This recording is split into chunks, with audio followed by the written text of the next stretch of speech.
안녕하세요 여러분. 오늘도 우리 말씀을 읽기 오신 모든 분들을 환영합니다.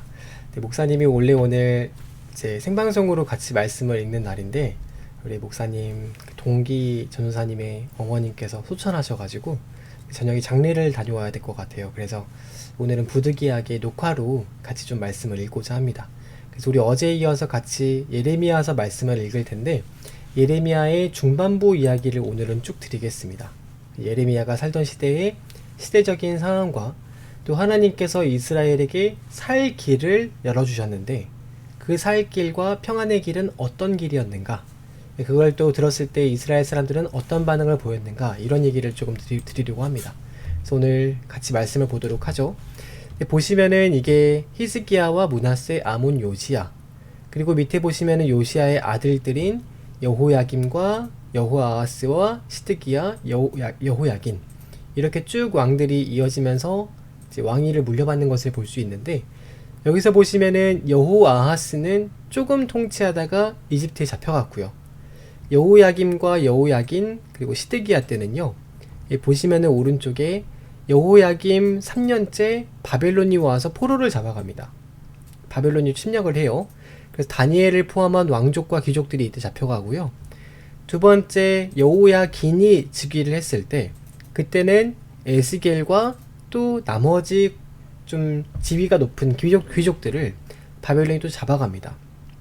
두 번째 침략이었고, 마지막 시드기야 11년이 됐을 때는 마지막 완전하게 예루살렘이 불타는 그런 날이 시드기야 11년이라고 보시면 되겠습니다. 그래서 여호야긴, 시드기야 시대 때를 예레미야가 다 살면서 그때마다 이스라엘 백성들에게 말하는 예언이 있었는데 그게 어떤 건지 오늘 보는 겁니다.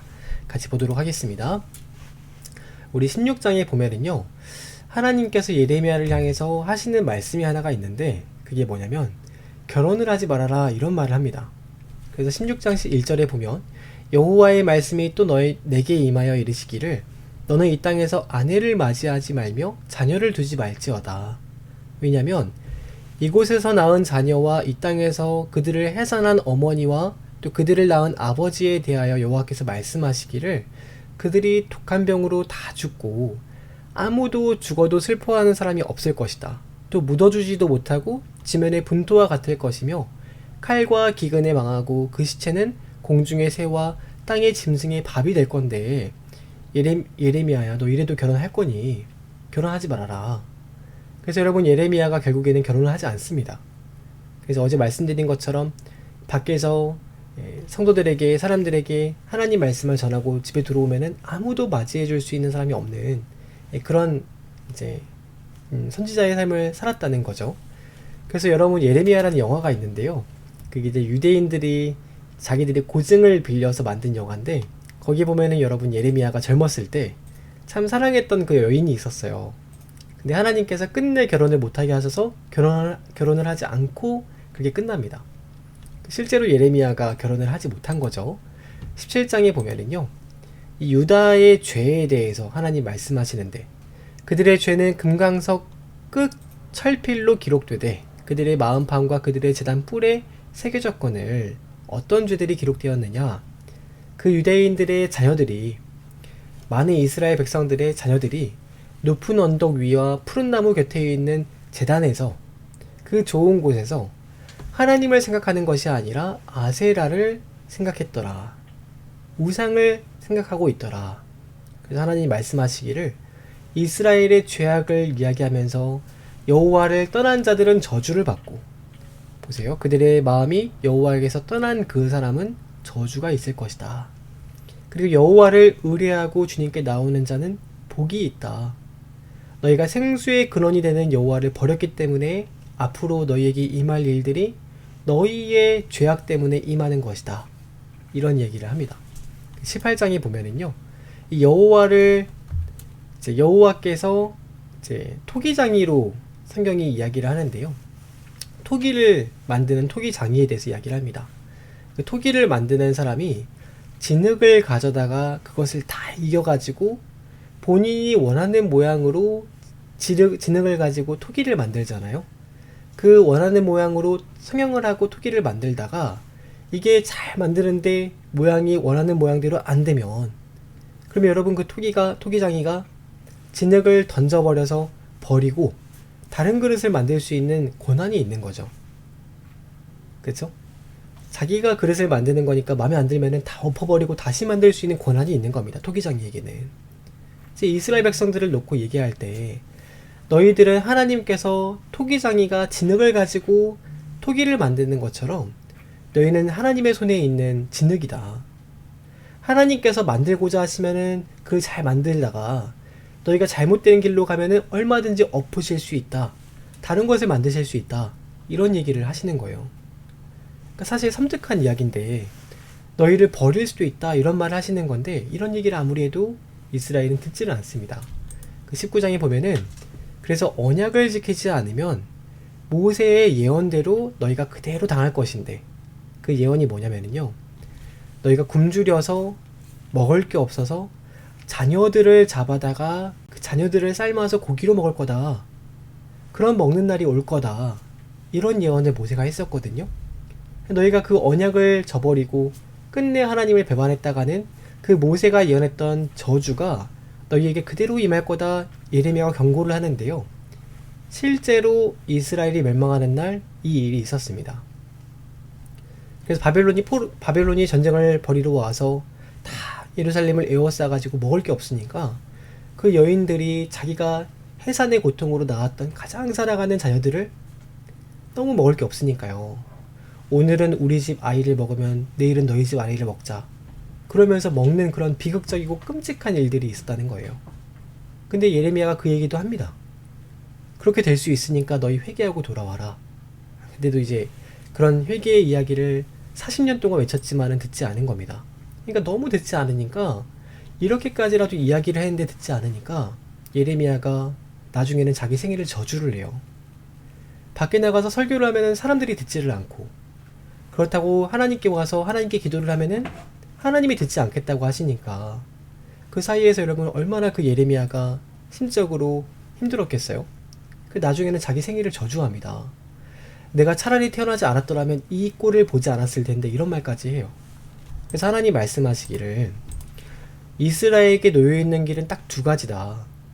생명의 길이 있고 사망의 길이 있는데 하나님께서 이 이스라엘에게 남겨두신 생명의 길은 뭐냐면 이제 바벨론이 전쟁에 이스라엘에 공격을 와서 이스라엘의 포로로 잡아가는 일이 3번이 있을 거다. 3번.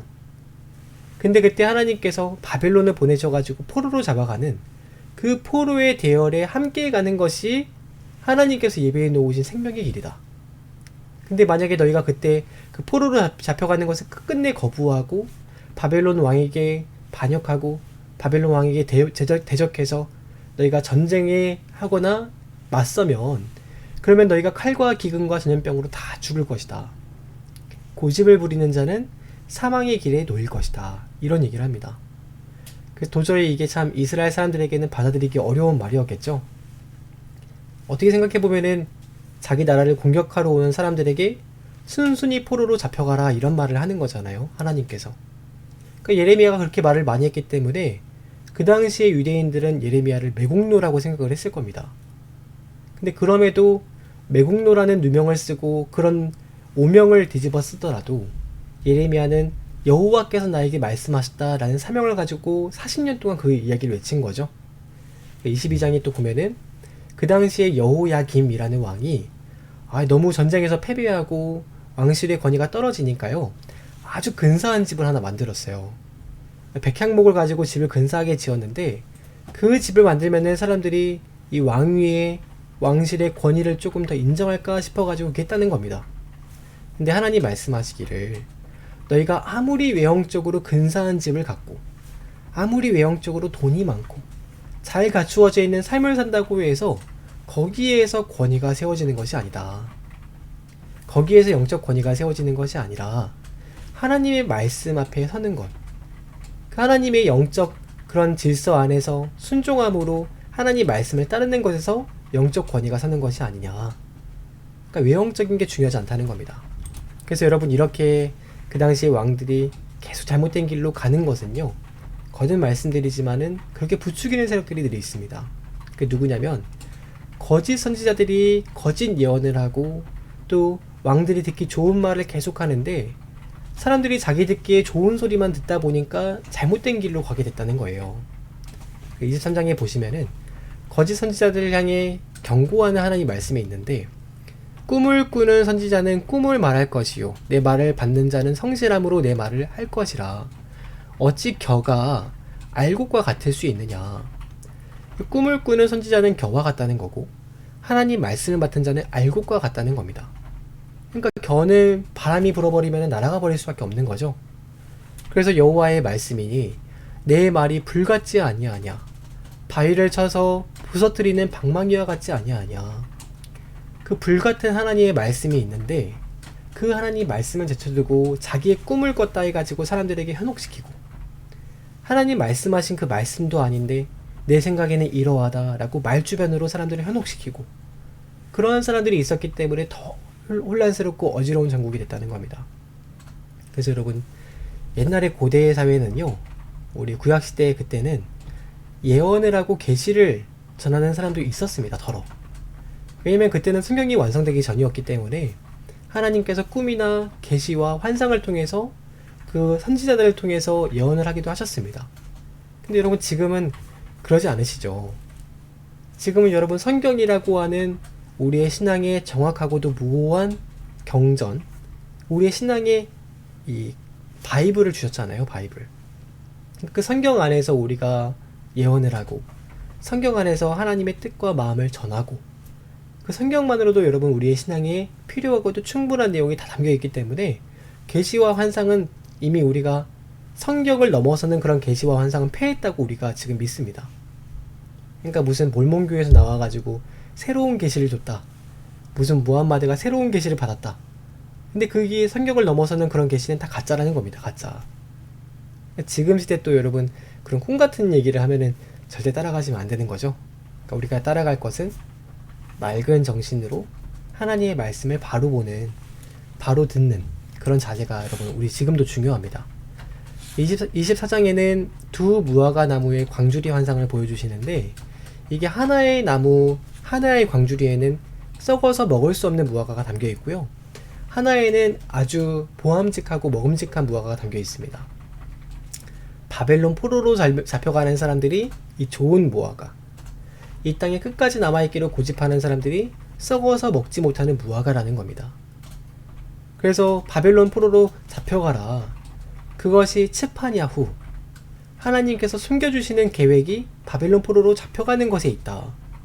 너희는 이 땅에서 고집 부리고 이 땅에서 뭔가 해보려고 반역하지 말고, 너희를 하나님께서 70년 동안 그대로 옮겼다가 그대로 데리고 오실 거니까 두려워하지 말고 함께 가라, 포로로 가라, 이런 말 하시는데, 이게 참 듣는 사람으로는 납득하기 어려운 그런 이야기였겠죠. 포로로 잡혀가라고 하니까요.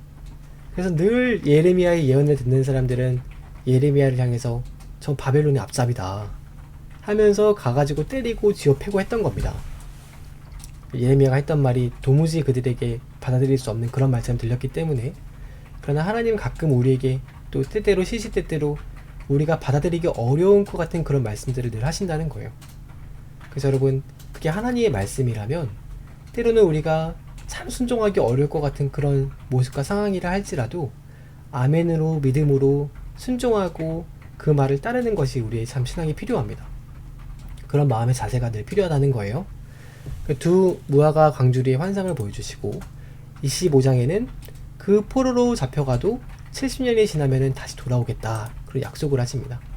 또 26장에서는 예레미야의 성전 예언에 대해서 말을 하는데요, 이게 이제 이스라엘 백성들이 그 성전에서 하나님께서 회개를 얘기를 하시는데, 근데 이스라엘 백성들이 가끔 보면은 이 회개할 수 있는 기회가 참 많이 있거든요.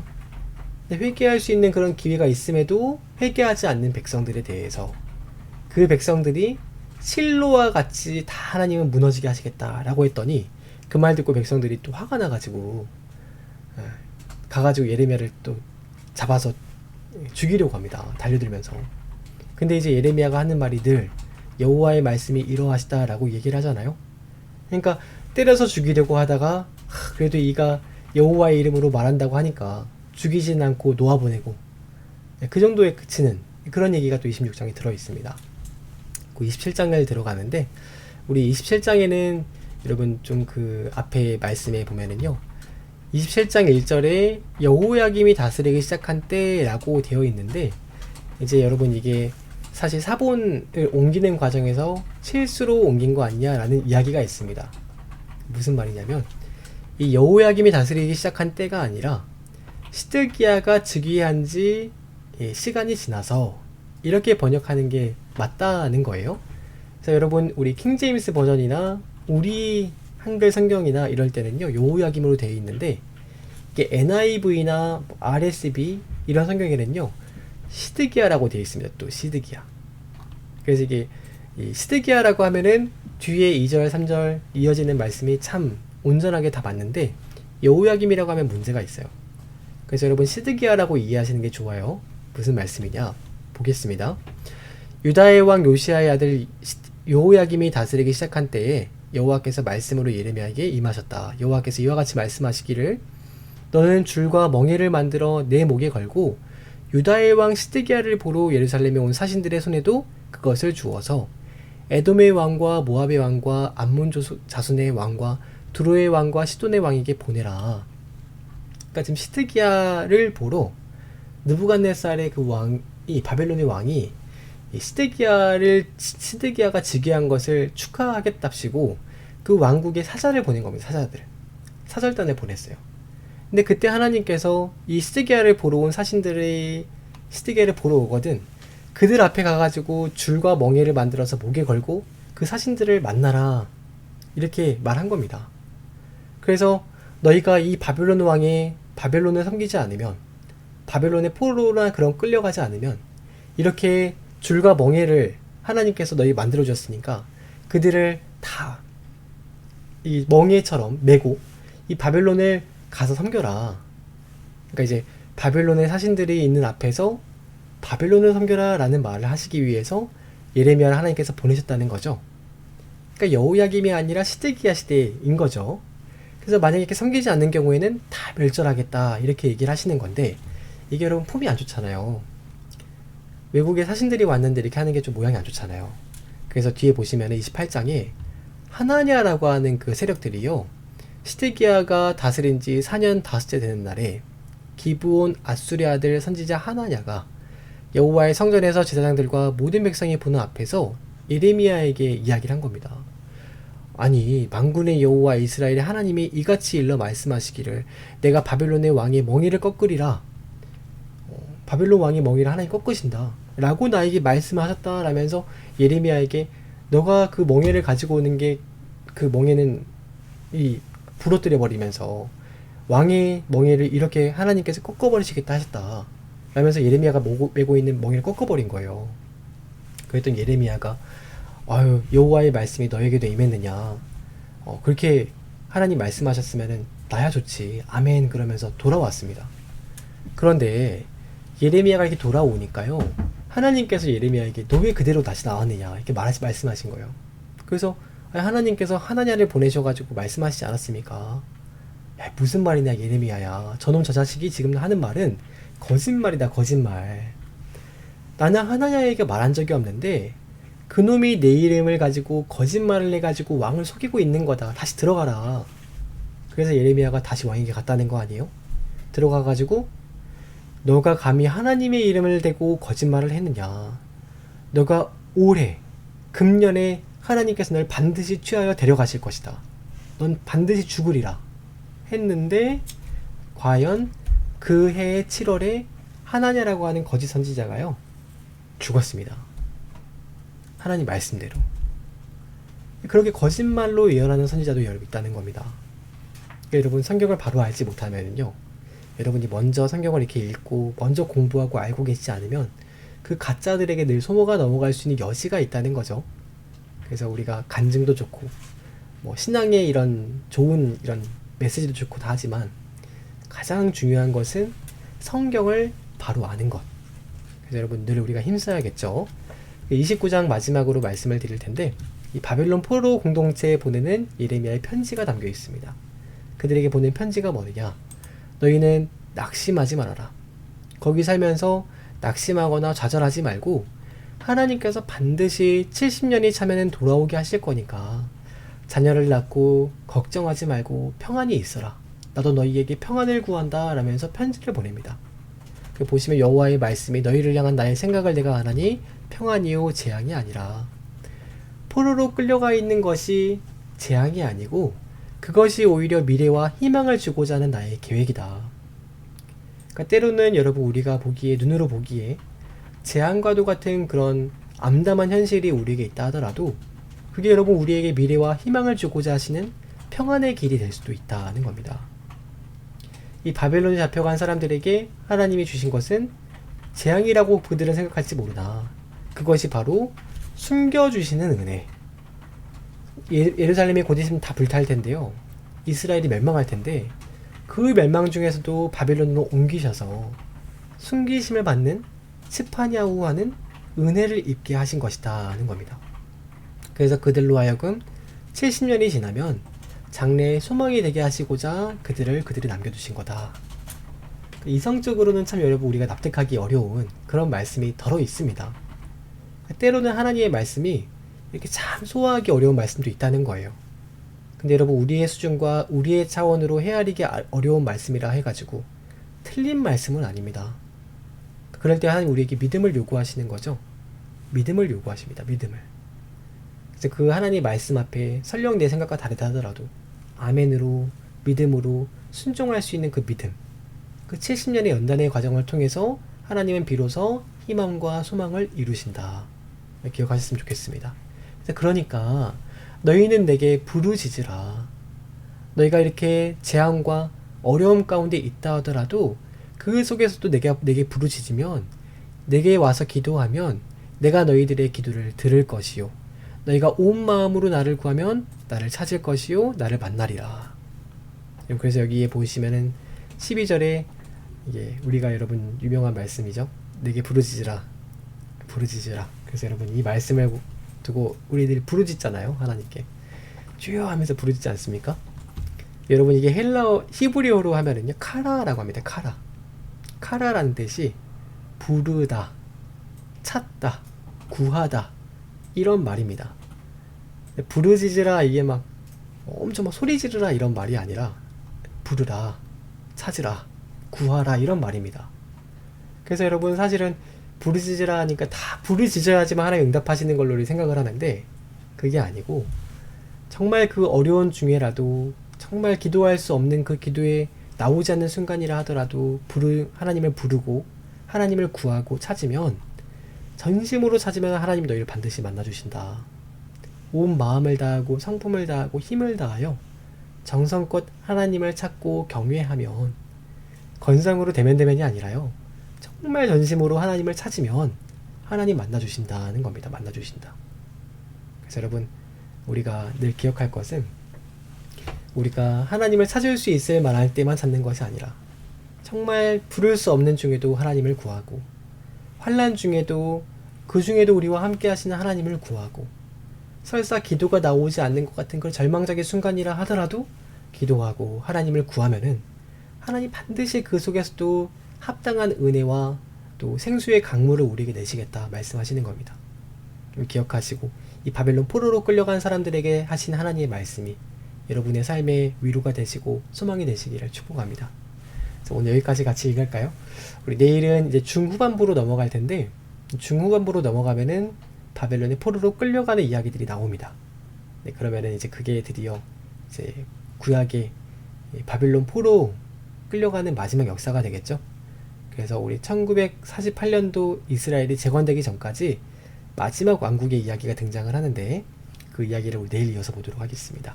여러분 오늘 하루도 고생 많으셨고 평안한 밤 되시길 바랍니다. 목사님 내일 이 시간에 또 같이 말씀 보도록 하겠습니다. 여러분 안녕히 주무세요. 안녕.